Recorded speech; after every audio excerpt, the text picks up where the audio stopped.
Thank you. My name is Zeph, and I'm here with the Pulsotroniks team. So I'm Zeph, I'm the engineer. This is Eugene, the audio and visual artist. And this is John, who's in charge of the philosophical meaning behind our project.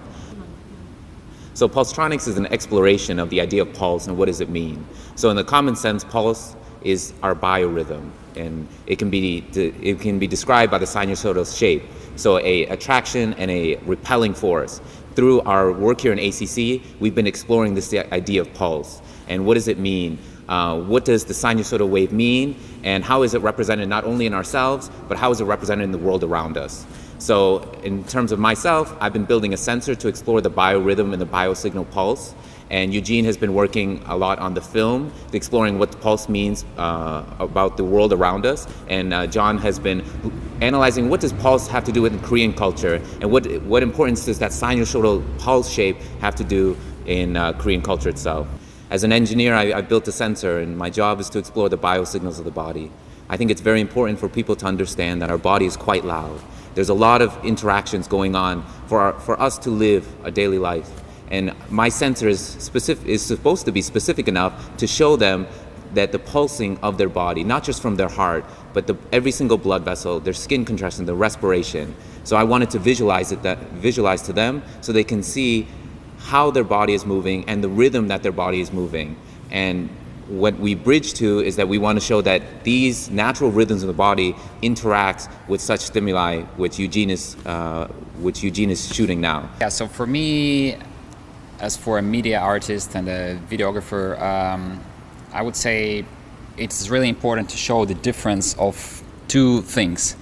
Of basically the cities we are used to live in, which are full of cars, full of noise, full of music coming from all these shops and stuff like that. And also the natural places in this country, like the seaside, like the forests, mountains, and etc.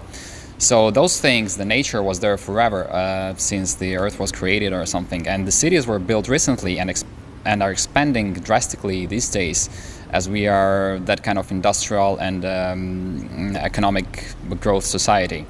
So to me, what I would like to show in that room and what I would like the visitors to feel in there is that big difference of the things which were here forever, the things which are inside each of us, but we tend to forget about them because we are all involved into this active life, all involved into this buying industry and all these kind of industries which are surrounding us, in all these industrial noises which are going on around us. And to create that kind of opposition of the silence, of the peace, of the natural sounds, which are always inside us, and try to make people to remember them and see how more peacefully, how more harmonically their body reacts to that kind of shots comparing to the big city noises.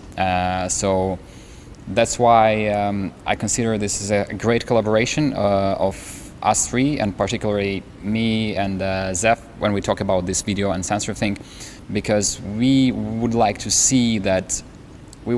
show the visitor that his or her body reacts differently to this kind of two completely different atmospheres of nature and of city. Yes, as I was saying, I am trying to work with the symbolism from the Korean flag, which all Koreans know, but they don't understand the deeper implications of that philosophy. And as Eugene just mentioned, he is working on, I guess, what you would call the yin and yang, perhaps, the Western influence on Korean culture and the traditional culture that still remains here.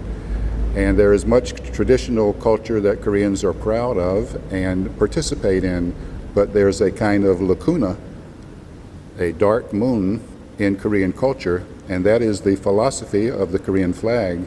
And originally the Chinese character for culture was a picture of a warrior standing with a huge chest, and on that chest there were some lines. These lines were a tattoo.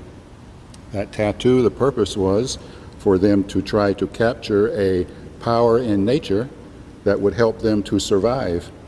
And later this tattoo on the warrior's chest was put on a banner on a spear and taken into battle. And eventually that banner on the spear evolved into the flag of a nation. And Korea has one of the most sophisticated, not one of the most sophisticated flag in the world. And I hope that through this that Koreans will begin to understand and be interested in the symbolism of the Book of Changes. It's just not a book of superstition.